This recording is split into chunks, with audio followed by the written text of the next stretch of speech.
Let's bring you this discussion now. The Democratic Alliance contends that the ANC's reduction of the cadre deployment records is unlawful and makes it impossible to determine the impact of the policy on the organs of state. This is revealed in papers filed by the opposition party in the High Court that's sitting in Johannesburg yesterday.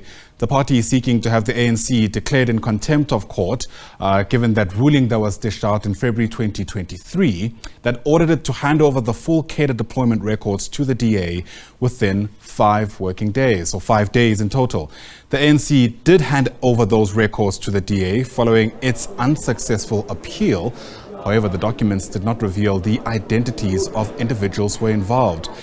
In papers, the DA's Leon Schreiber submits that the disclosed information does not assist him in exercising his right and duties as a parliamentarian, adding that without the names, he cannot inquire into the legality of any appointment process. Schreiber concludes that the ANC's contention that the POPIA, that's the Protection of Personal Information Act, required the party to carry out its reductions is unsustainable. Let's stay with news related to the DA. In a discussion with the SABC News earlier, the party leader, John Steenhuisen, highlighted unemployment as being of paramount concern, emphasizing its prominence alongside the ongoing challenge of load shedding. Take a listen. Well, unemployment is absolutely the big issue, top of the list issue, alongside load shedding, because we have a situation where the expanded unemployment rate is sitting at 42%. 7 out of 10 18 to 24-year-olds cannot find work. This is not sustainable, and we need to be able to help grow the economy. How does a government do that? Well, it does it by creating a conducive environment for job creation. And part of that conducive environment has to start with ending load shedding and water shedding. You cannot attract foreign direct investment. You cannot roll out factories. You cannot expand existing businesses if we cannot even put power into the grid to keep them going. And one of the big drivers of unemployment has been load shedding, which has seen factories close and relocate. So it's a laser-like focus on that, around turning the 350 Rand a month grant into a work seekers grant, which is commensurate on you being able to prove that you're trying to find work and being able to use that money to access transport opportunities. And then, of course, attracting investment, cutting red tape, and making it easier for small, medium, and micro enterprises to be able to grow. And it isn't rocket science, Leanne. It's something we're already doing where we govern in the Western Cape. In the last year alone, 300,000 new jobs created in the Western Cape. That's 300,000 families that are able to exist off the welfare and off social grants and to start building a sustainable future for themselves. Jobs are going to be at the heart of this next election. And the party, I think, that is able to show people that it's not only good at talking about creating jobs, but it can actually do that where it governs, I think is going to be a compelling message going forward. If we don't fix the economy, if we don't start getting rid of some of the job-killing policies that are deterring investment, then we're going to continue to see the unemployment lines grow. We're committed to getting people off welfare and into work. Social grants are necessary for people who are literally on the cusp of starving or prospering. But a job is the best way to deal with inequality, and a job is the best way to give dignity back to the citizens across the country. John Steenhuisen there, the leader of the DA, speaking to us on the SABC News channel earlier this morning. Let's make sense of some of those sentiments. Bring in Professor Sandile Swana, a political analyst, joining us now via our video link. Prof, always great to have your insights on these issues. Thanks very much indeed for making time. Unemployment, load shedding crisis, water issues. It's hard to think of anybody who campaigns and takes themselves seriously without pointing to some of these issues as part of what they're hoping to fix. Thank you so much, Anna. The situation is that the messages that do come across from all the political parties, including the DA, do not reflect that they have grasped the problem that they are dealing with, which is to say, since 1994, we've had a backlog of unemployment. It was 4.6 more or less in 1994 of people who've been unemployed. Now it is 12 million. So you need to understand that every year that backlog, new entrance into the job market is 600,000. So when you create new jobs, you need to deal with that backlog, a minimum of 600,000 in South Africa, and start eating away at the backlog of 12 million, which means you must create about 1.7 million jobs, more or less, to finish the backlog within 10 years or so.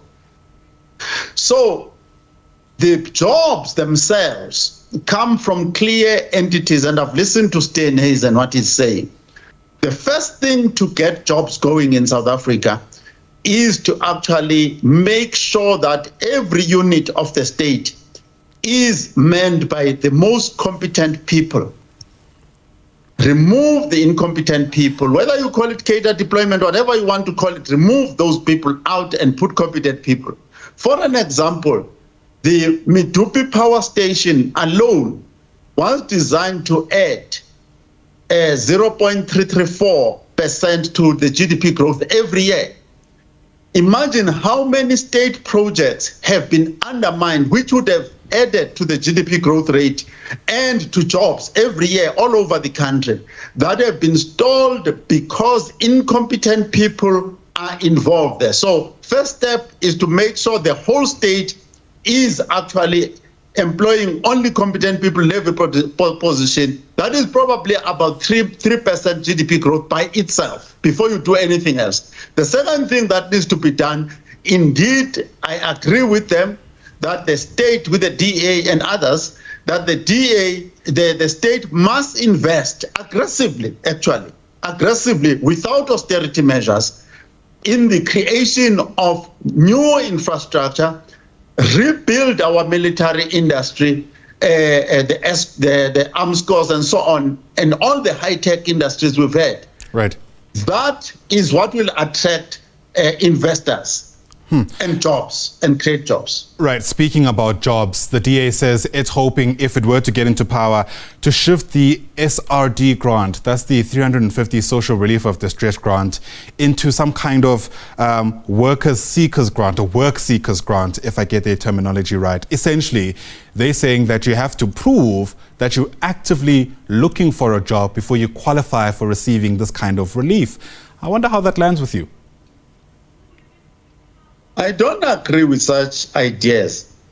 The problem that the political leaders, including the DA, because the DA is not innocent in this, is that the jobs that people are being given money to go and look for don't exist. So there's no logic in this. There are no jobs to look for. Finish and flat. Leave it there. Just focus on the issue of creating jobs. The issue of social welfare for the unemployed is not directly linked to this issue of creating jobs. You need to be creating entrepreneurs, supporting entrepreneurs. That issue is the poverty issue, social support issue. It's not about jobs. It's not there. The jobs are not there. That's fascinating because, I mean, part of what you mentioned, for example, is that we need to make sure that there's the right people who are running these different entities who are able, hopefully, to create an environment that's conducive to job creation. Part of what I presume the DA's solution to that is, in some ways, privatization. I mean, John Steenhuisen spoke earlier on about the Telkom story, once in the hands of government, now operating through some kind of public-private partnership, and used that really as a symbol of what could be done. Before I get your take on that, let's listen to John Steenhuisen once again in his own words around why the DA believes so much in privatization.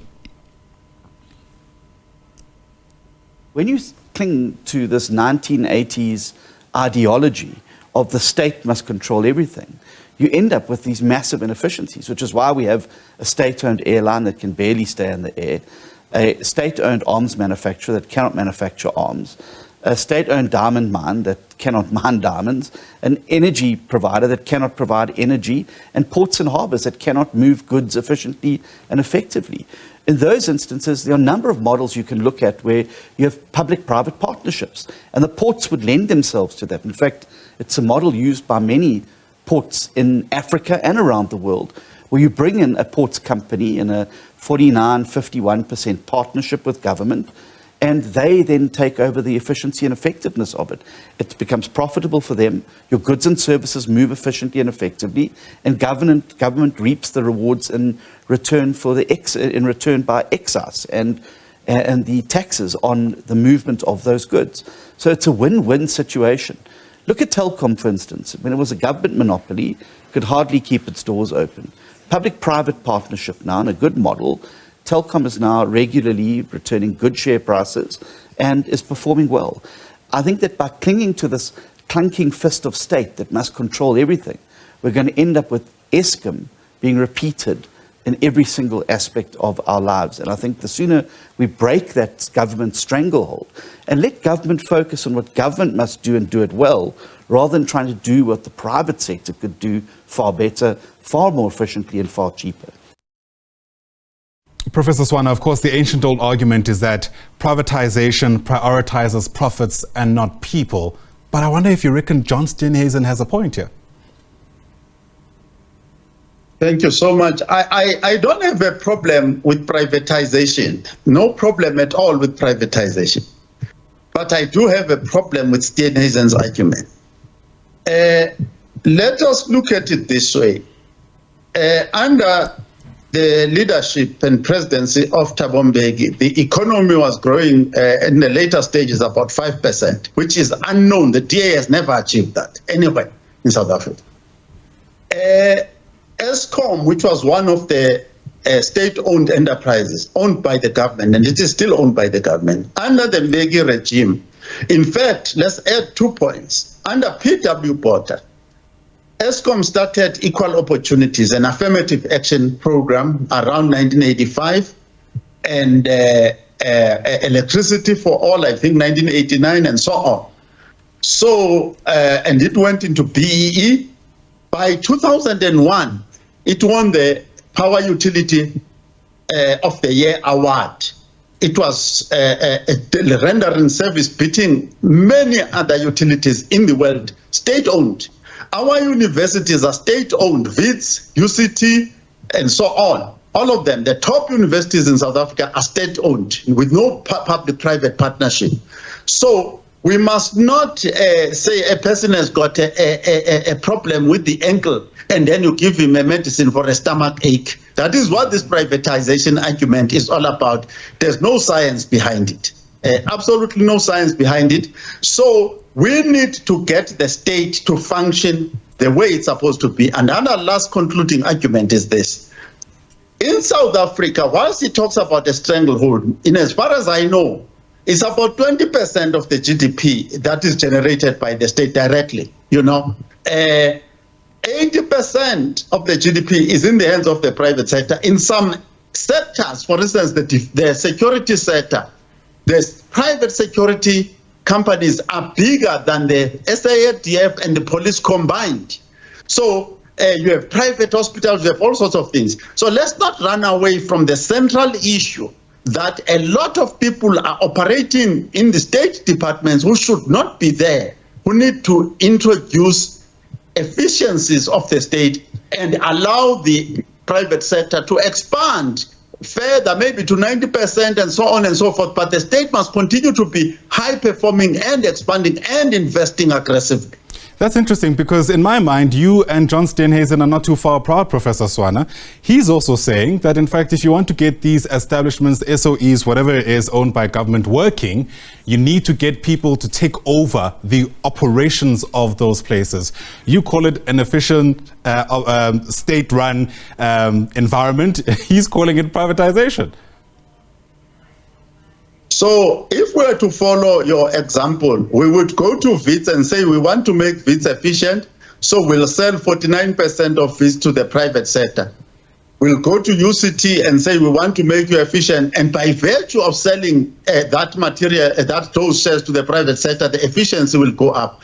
You are not actually saying anything about the fact that, in the past 3 months, in the past 4 months, how many of the big private sector companies have already been fined for corruption? How many, including the media, who have been fined for collusion and price fixing, the media houses, the big media houses? So the amount of inefficiency, there's a 35% When you buy groceries, in your basket of goods, about 35% on average goes to the price-fixing cartels of the private sector, right? So others are at 300% and more. So for somebody to come up and say they are automatic and continuing efficiencies, then the construction, if you listen to Jardine, this, what is his name, Roger Jardine, the cartel he had to deal with in the construction industry was started in 1973 and continued under the white government, run by whites, corrupt as ever. So the amount of corruption that is in this private sector and the inefficiencies that are there are not being discussed. And they do need to be discussed, and they do need to be understood that our problem is not just the profitability or otherwise. These people are corrupt. All right. Another issue that I think inevitably was going to come up was the situation in the Middle East. And I think it's more pertinent for a party like the DA, given the stronghold they have over the Western Cape. We know that there is a large Muslim population there, which typically would have leanings towards Palestine, especially when you consider the conflict over the last couple of months. John Steenhuisen was pressed on whether or not, as an organization, they worry that their response to what's taken place there, more specifically the fact that they're not necessarily calling what's taking place as a genocide, will eat into their election fortunes. If you ask me, I say John Steenhuisen did a bit of a kick for touch there, maintaining that as far as they're concerned, Gaza isn't that high up the list of priorities for their constituency. Do you agree? Well, I would agree with Steenhuisen, because unlike you, he is honest about who his constituency is.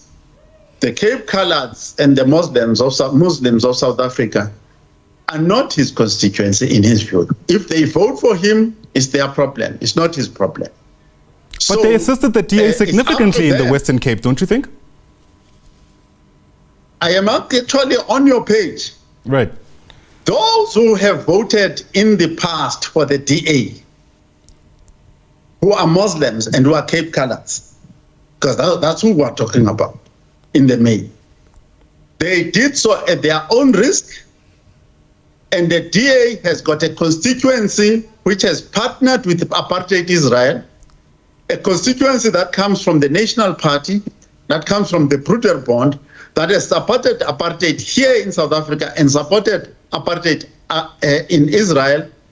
There were many massacres here, the Sharpeville massacre, the Bishop massacre, the Boipatong massacre, genocide. Afrikaners themselves talk about genocide in South Africa. Everybody has suffered genocide. Genocide is part of our history here. And there are those who subscribe to genocide because it had to take some South Africans to conduct some genocide here in South Africa. And they support genocide. That's why Gaza is at the bottom of the list, because it's normal for them, for people to be killed for their land, and the land to be stolen and to be reduced to dormitories as they are. The Palestinians of all kinds of complexion and religious persuasions are being put into concentration camps there. Basically, that is what has happened. And the DA, because of his heritage in apartheid, has no problem with that. All right, well, to be fair, he didn't say the issue is at the bottom of their list, but it's certainly not part of their top 5 priorities. Professor Sandile Swana, I think your point, is still well made. Thank you very much for your insights. Really do appreciate your speaking to us on the SABC News Channel. Professor Sandile Swana, a political analyst.